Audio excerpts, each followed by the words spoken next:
I find myself at home with time to read. I've got several books I want to read. I've been given this one for Mothering Sunday, which is a favourite of mine, Little Women. I've lost my copy, but I found out my eldest daughter has taken it away. So Grace has bought me another copy, which I will be reading. I've also gone through my cupboards and found another favourite from a long time ago, Elsa, part of the Born Free Foundation. Fascinated me then, fascinates me today. I want to revisit this book as well. But I've been lent a Kindle to see if I can get along with a Kindle. Sorry about Bailey. Shush. So I've downloaded a book onto the Kindle and read it through, and it's a book I think many of you would really quite like. It's got lots of short chapters. It's set in World War One, and it's about a girl who has a secret, and she gets sent to the countryside, and she explores places she shouldn't, and she finds some other secrets she has to keep. And well, I'll let you see what you find as you read it. It's called The Garden of Lost Secrets, and it's by A.M. Howells.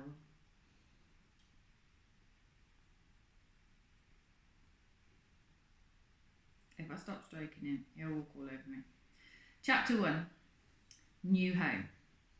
Clara's secret weighed heavily in the pocket of her pinafore apron as her boots crunched down the gravel path of the gardener's cottage. Her nose crinkled. It was a house that didn't look like a house. One end of the cottage was built into a red high brick wall which enclosed 3 sides of the kitchen gardens, separating them from the rest of the Earl's grand country estate. A brown door was fitted into the wall at an angle, like a picture which had been given a gentle push to the right and never been straightened. Above it, a diamond-paned window gazed like a watchful eye over the sloping patchwork of vegetable plots. Tumble-down scarecrows and apple trees weighed down with fruit. Mrs. Gilbert, the Earl's housekeeper, trudged up the path ahead of Clara. Her wavy, speckled with grey hair was pinned neatly under her cloth hat. Clara patted at her own hair. Her auburn curls fell messily over her shoulders. Was that why Mrs. Gilbert's forehead had puckered when she'd arrived?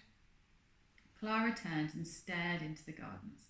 They were larger than the largest park in her hometown, sloped this way and that, as if the ground could not make up its mind which way to go. Along the southern perimeter of the gardens there was no walled boundary, but there was a small lake which shimmered in the early October sun.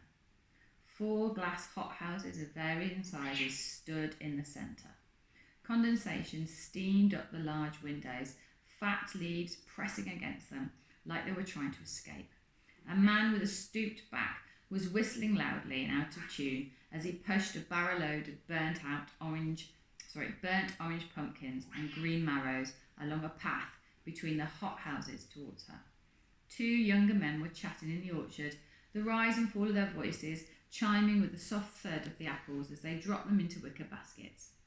To her left, another man was huffing and puffing as his fork turned over the soil of a planting bed. Just then, the man pushing the barrow saw Clara looking and gave her a cheery wave.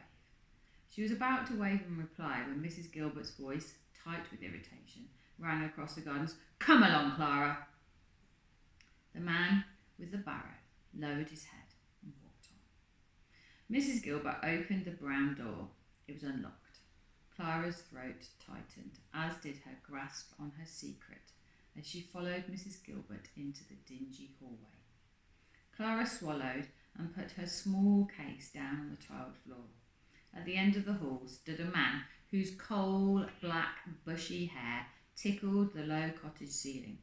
He pushed a notebook and stubby pencil into his trouser pocket and gave Mrs. Gilbert a soft look filled with words which Clara didn't understand. He sighed. Sorrow? Disappointment? Something else entirely? Whichever it was, Clara was certain it was somehow connected with her arrival. "You remember Mr. Gilbert, my husband?" Mrs. Gilbert said in a thin voice. Clara nodded and did her best to force her lips into a smile. It had been 1913 when the Gilberts had last been to visit Clara and her family in Kent. That was 3 years ago, and she had only a handful of memories of this man whose ruddy middle-aged cheeks told a story of a life spent outdoors working as the head gardener in the Earl's estate. A piggyback ride around the park on a blustery day, the telling off from her mother when she and Mr. Gilbert had dipped their fingers into a pan of still warm blackcurrant jam, the deep grooves in his cheeks from his near-permanent smile. Clara swallowed. The grooves were still there, but the smile wasn't. "Hello," she said. Her voice was dry and cracked after her 2 long train journeys. Mr. Gilbert nodded. He stood and looked at Clara for a few seconds. "Welcome," he said. His voice reminded Clara of her mother's coconut cake, slightly gritty, but edged with softness. He opened his mouth as if to say something else. Then, apparently thinking better of it, he turned, his hair gathering a drifting cobweb on the ceiling and perhaps a dead fly or two, and disappeared through another door at the end of the hall. The sound of cupboard doors opening and shutting, a table being laid for tea, made Mrs. Gilbert purse her lips and fiddle with the cuffs of her navy woolen jacket. Clara glanced at the remains of the cobwebs swaying in the breeze from the still open front door behind her. It wasn't the welcome her parents had said she would get, or that she'd been expecting. Her shoulders sagged. "Keep away from the woods. The Earl is allowing the Suffolk Rifles Regiment to camp there. Do not distract the housemaids or gardeners with idle chit-chat. Under no circumstances are you to go near the Earl's hothouses or summer house, or speak, or make eye contact with the Earl if you see him. The other cottage in the wall near the top of the garden is the bothy, where the under gardeners and gamekeepers sleep. You can keep away from that too. While you're here, just try and make yourself useful." Each barked instruction chimed in time with Mrs. Gilbert's thick, stockinged ankles as she stomped up the wooden stairs. At the top she turned. Her wide face was puce, the same colour as her work-worn housekeeper's fingers. Clara tried to remember the barrage of words which had been flung at her, but they flitted from her ears like moths and flew out of the door behind her. "Are you listening, Clara? Shut the door behind you, just like your father, always leaving them open." "Yes, Aunt," Clara replied meekly, closing the door. Chinks of spades in soil, the laughter and chatter and busyness of the gardeners, all this was replaced with a silence which squeezed the air from Clara's lungs. The paper in her pocket pricked at her little finger, begging to be taken out and examined. Clara wondered if her aunt had truly gone, if she was finally alone, or if the woman was hovering somewhere at the top of the stairs.